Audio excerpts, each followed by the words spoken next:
Yang ada, yang kita dengar, saya bisa memadamkan neraka jahanam. Kalau ini sulit Anda pahami karena pemahaman Anda sangat terbatas tentang syariat Nabi Shallallahu Alaihi Wasallam. Karena pemahaman Anda sangat terbatas tentang syariat Nabi Shallallahu Alaihi Wasallam, Anda perlu tanya. Jangan Anda langsung memvonis orang-orang saleh. Anda akan malu dan Anda dicap sebagai orang yang kurang ajar sama aulia. Anda gak paham kok langsung memvonis. Suudzon itu namanya. Assalamualaikum warahmatullahi wabarakatuh. Benarkah apa yang diucapkan penceramah dari klan Ba'alwi ini, saudara? Bahwa kita yang meragukan dongeng-dongeng karomah para wali dari kalangan Ba'alwi ini adalah orang-orang yang tidak paham dengan syariat Nabi.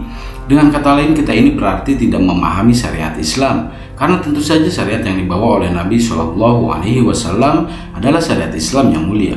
Dengan perkataan tersebut bisa kita pahami kalau Syekh Habib ini ingin menegaskan bahwa kelompok mereka lah yang paling paham syariat Islam. Kelompok mereka lah yang paling mewarisi Nabi dalam segala aspek. Bagaimana tidak? Mereka tidak hanya mengaku-ngaku sebagai keturunan Nabi, tapi juga mengklaim bahwa orang-orang yang tidak mengimani mereka berani mereka sebut kafir. Orang yang sholat tapi tidak mendoakan Habib, mereka katakan sholatnya tidak akan diterima meskipun sampai menangis darah ketika berdoa. Orang-orang yang tidak mau menghormati, tidak mau mengakui nasab mereka dan tidak mau melakukan apapun yang mereka minta, mereka ancam akan mendapatkan kualat dan tidak akan mendapatkan syafaat. Islam adalah agama ilmu, tidak ada satupun perkara melainkan Allah sudah mengaturnya, disampaikan oleh Rasulullah kepada umatnya dan diteruskan oleh para ulama sebagai pewaris beliau Shallallahu Alaihi Wasallam. Begitu juga perkara-perkara seperti karomah bagi para wali atau mukjizat bagi para nabi dan rasulnya. Para sahabat Nabi radhiyallahu anhum ajmain adalah generasi terbaik dalam agama ini, generasi yang terbukti melahirkan banyak sekali orang-orang yang dikasihi oleh Allah, generasi yang paling tepat untuk kita ikuti contoh-contoh dari mereka yang mendapatkan pengajaran langsung dari baginda yang mulia Rasulullah Shallallahu Alaihi Wasallam semasa hidupnya.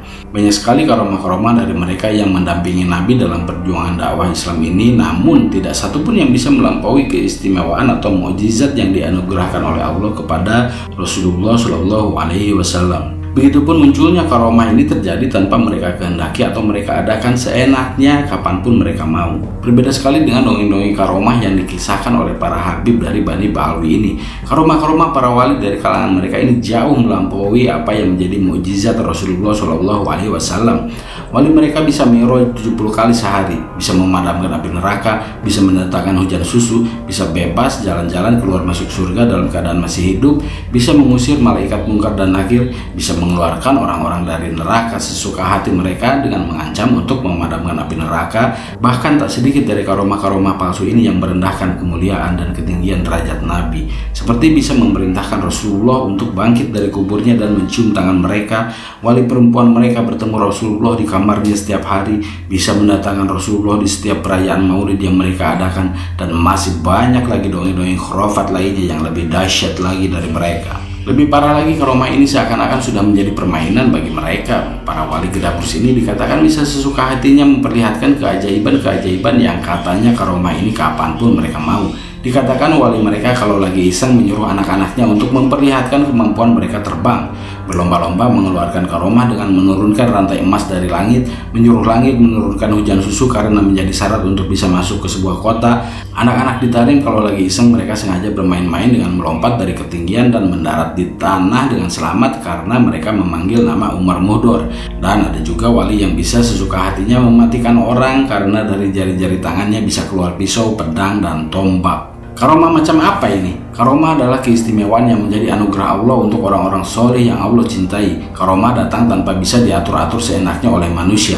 Karomah adalah keajaiban yang muncul hanya dengan sebab syariat dan dikehendaki oleh Allah. Karomah bukan seperti ilmu bela diri yang siapa saja bisa mempelajari kemudian mempraktekannya. Karomah jauh lebih mulia dari semua itu. Bahkan manusia paling mulia dan paling dikasihi oleh Allah pun tidak bisa seenaknya memperlihatkan atau menunjukkan mukjizatnya. Rasulullah tidak setiap saat bisa mengeluarkan air dari ujung jarinya, tidak bisa setiap hari Isra dan Mi'raj, Tidak bisa mencegah kematian hanya karena disebut namanya. Tidak bisa terbang apalagi cuma untuk iseng-iseng mengisi kegabutan. Tidak juga membelah bulan setiap saat beliau mau. Semua mujizat Rasulullah saja terjadi karena alasan-alasan syar'i dan dengan kehendak Allah untuk memenangkan dakwah Islam. Alasan apa yang dimiliki wali-wali Gedabrus itu ketika mereka dikatakan mengeluarkan karomah-karomah tersebut? Apa urgensinya sampai mereka seenak jidatnya menunjukkan keajaiban-keajaiban itu? Sedikit pertanyaan menggelitik. Dari sumber sejarah kita ketahui bahwa dahulu negeri Yaman mengalami penjajahan oleh Inggris. Ketika masa itu penjajahan dilakukan oleh orang-orang kafir dari Inggris, sebagaimana di Nusantara yang dijajah juga oleh orang-orang kafir dari Belanda. Penjajahan Inggris di Yaman tentu saja mengancam keselamatan bukan hanya penduduknya saja, tetapi juga pastinya mengancam keberlangsungan agama dan pelaksanaan dakwah serta syariat Islam di tanah tersebut. Jika begitu, kenapa kita tidak pernah dengar adanya karomah-karomah yang ditunjukkan oleh datuk-datuk Bani Ba'alwi ini di Yaman dalam upaya melawan penjajah, menyelamatkan jiwa umat dan juga menjaga keberlangsungan syariat Islam? Kenapa ketika di saat yang benar-benar membutuhkan keajaiban, karomah-karomah itu justru tidak pernah muncul? Ada apa? Atau memang datuk-datuk mereka di Yaman sana memang tidak merasa terancam oleh penjajahan? Atau juga jangan-jangan di sana pun mereka sama saja dengan anak keturunan mereka di Nusantara, berkompromi bahkan menjadi kaki tangan para penjajah? Islam adalah agama ilmu. Sejauh manakah ajaran-ajaran dongeng tentang karomah para wali dari Bani Ba'alwi ini bisa dipertanggungjawabkan secara keilmuan? Sejauh mana kesohihan data-data tentang dongeng-dongeng kentut ini bisa mereka tunjukkan dan buktikan secara keilmuan? Tidak ada.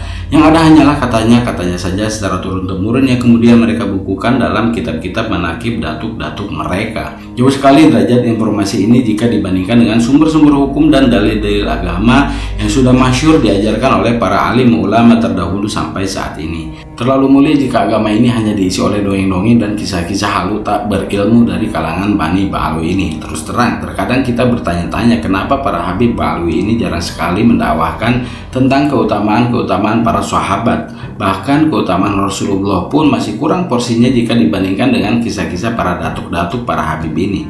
Berikutnya, kenapa bukan akhlak dan kesolehan serta ketinggian ilmu agama yang menjadi inti dari ajaran Ba'alwi ini? Kenapa harus selalu menekankan kesaktian-kesaktian para datuk mereka? Apakah mereka ingin menjadikan Islam ini agama dongeng, agama khurafat, agama tahayul? Wallahu a'lam. Terakhir, sebagai penganut Ahlus Sunnah wal Jamaah, tentunya kita mengakui ketinggian ilmu dan keutamaan yang dimiliki oleh seorang Imam Syafi'i. Berikut ini adalah pesan beliau tentang karomah. Beliau mengatakan, bahkan jika kalian melihat seseorang berjalan di atas air dan terbang di atas udara, maka janganlah terpedaya olehnya hingga kalian menimbang perkaranya di atas Al-Quran dan As-Sunnah. Dalam nasihatnya ini, Imam Syafi'i menegaskan kepada kita bahwa segala sesuatu yang kita dengar tentang karomah dan keajaiban-keajaiban itu hendaknya senantiasa kita kembalikan kepada Al-Quran dan As-Sunnah. Dengan kedua warisan Rasulullah itulah kita menimbang segalanya, bukan hanya karena katanya. Wallahu a'lam bishawab wal afu minkum. Wassalamualaikum warahmatullahi wabarakatuh.